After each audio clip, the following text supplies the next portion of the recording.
اعوذ باللہ من الشیطان الرجیم بسم اللہ الرحمن الرحیم عن ابن عمر رضی اللہ عنہما ان النبی صلی اللہ علیہ وآلہ وسلم قال لا تسافر المرأة ثلاثة ایام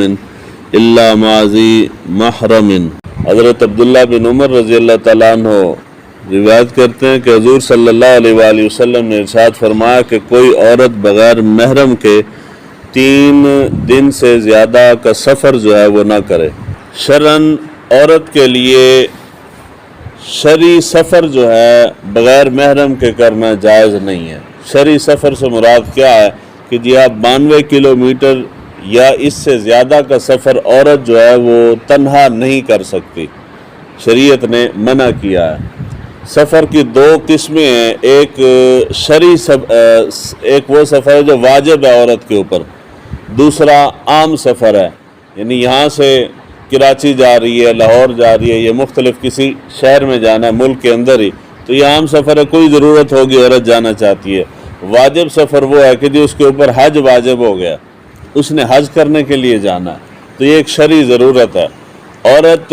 نہ عام سفر بغیر محرم کے کر سکتی ہے، نہ حج بغیر محرم کے وہ بھی نہیں ہو سکتا اور یہ بھی نہیں ہو سکتا۔ دونوں سفروں سے حضور صلی اللہ علیہ وآلہ وسلم نے منع فرمایا۔ جب شرعی ضرورت حج ہے، حج بغیر محرم کے نہیں ہو سکتا تو اس کے بعد تو بڑی ضرورت ہے ہی کوئی نہیں، وہ نہیں ہو سکتا تو نیچے والے ویسے ہی نہیں ہو سکتے۔ تو شریعت کا قاعدہ اصول ضابطہ یہ ہے کہ عورت نے اگر 3 دن کی مسافت کا سفر کرنا ہے، 3 دن، جب میں کہتا ہوں شرعی اصطلاح یہ ہے 3 دن سے مراد یہ 92 کلومیٹر ہوتا ہے، تو 92 کلومیٹر یا اس سے زیادہ کا سفر اگر اس نے کرنا ہے تو محرم اس کے ساتھ ہو، اگر نہیں ہوگا تو وہ سفر جو ہے کرنے والی گناہ گار ہوگی۔ حتیٰ کہ علامہ عینی نے لکھا ہے کہ عورت کے لیے حج کرنا، اس حج کے لیے شرط ہے کہ اس کے ساتھ محرم ہو، یعنی حج کی شرائط میں سے ہے کہ محرم ساتھ ہو۔ سعودی عرب کے اندر پہلے قانون یہ تھا کہ کوئی بھی عورت کو اکیلے تنہا ویزا جاری نہیں کرتے تھے، ابھی آگے انہوں نے تبدیلی کی ہے کہ جی عورت جو ہے وہ بغیر محرم کے بھی آ سکتی ہے۔ بعض لوگوں کی وفاداری جو ہے وہ دین سے زیادہ حکمرانوں کے ساتھ ہوتی ہے۔ جب تک وہ قانون تھا، ایک طبقہ وہ تھا کہ جو اس کا دفاع کرتا تھا جی نہیں شریعت کا قانون یہی ہے کہ عورت بغیر محرم کے حج نہیں کر سکتی، پھر انہوں نے تبدیل کر دیا، اب اس کے اوپر تعویلیں نکالنے کے جی نہیں انہوں نے ٹھیک کیا، یعنی کہیں ایک جگہ تو ہمارے لیے اصول قاعدہ جو ہے وہ رول ماڈل حضور کی ذات ہے، کسی حکمران کی ذات نہیں ہے۔ وہ پہلے ان کا حکم تھا تو درست تھا، اب ان کا حکم بدل گیا ہے تو ان کا حکم غلط ہے۔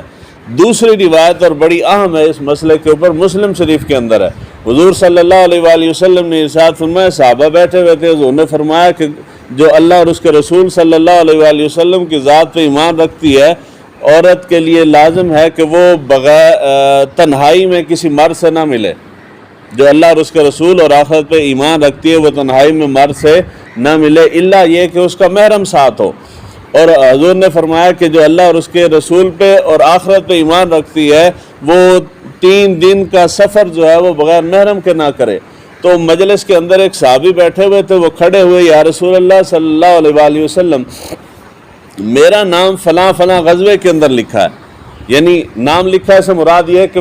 فلاں فلاں غزوہ کے اندر میں نے شرکت کرنی ہے، لشکر جا رہا ہے جہاد کے لیے تو اس کے اندر میرا نام لکھا ہوا ہے، میں نے جہاد پہ جانا ہے، اور میری بیوی نے ارادہ کر رکھا ہے حج پہ جانے کا،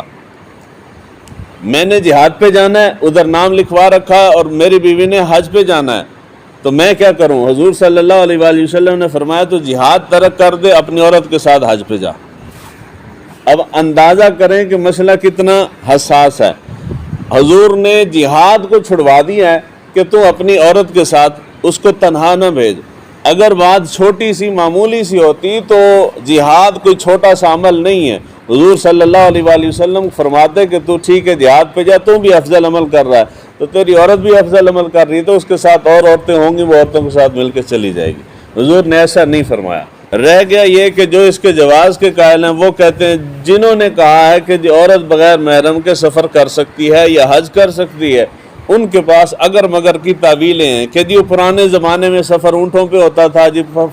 پرانے زمانے میں سفر میں تکلیفیں صعوبتیں ہوتی تھیں، پرانے زمانے میں سہولیات نہیں ہوتی تھی، محرم جو ہے وہ اس کی حفاظت کرنے والا تھا، سیکورٹی دیتا تھا، عورت کی حفاظت کرتا تھا، اس کا خیال رکھتا تھا۔ اس وقت وہ سارا خیال، وہ ساری سیکورٹی ریاست دے رہی ہے، تو ریاست کو وہ بطور محرم لیتے ہیں کہ جو حفاظت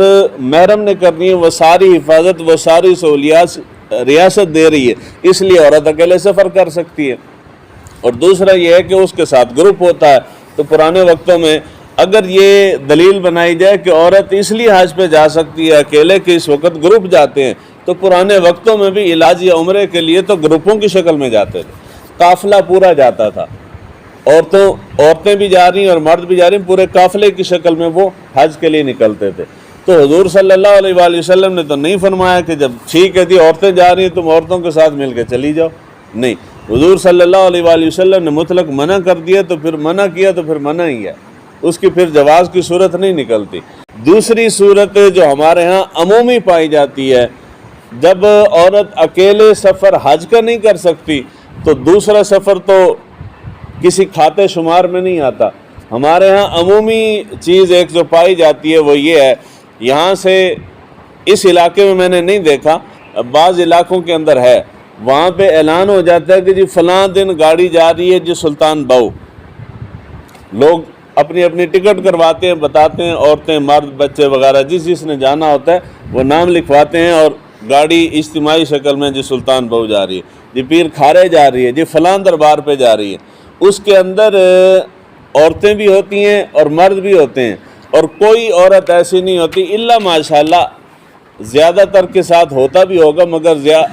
اکثر خواتین ایسی ہوتی ہیں کہ جو اکیلی جا رہی ہوتی ہیں، جمعہ دربار پہ جا رہی۔ اللہ کے بندو، اس عورت کو اللہ کے نبی نے اللہ کے گھر میں جانے کی اجازت نہیں دی، وہ عورت اکیلے دربار پہ کیسے جا سکتی ہے بغیر محرم کے؟ محرم ساتھ ہونا شرط ہے۔ اگر محرم جاتا ہے تو وہ دنیا کے جس مرضی کونے میں جائے، اگر محرم ساتھ نہیں ہے تو وہ کعبے میں بھی نہیں جا سکتی اور مدینے میں بھی نہیں جا سکتی اور کسی کے دربار پہ بھی نہیں جا سکتی۔ اللہ تعالیٰ ہمیں دین کو سیکھنے سمجھنے کی توفیق عطا فرمائے۔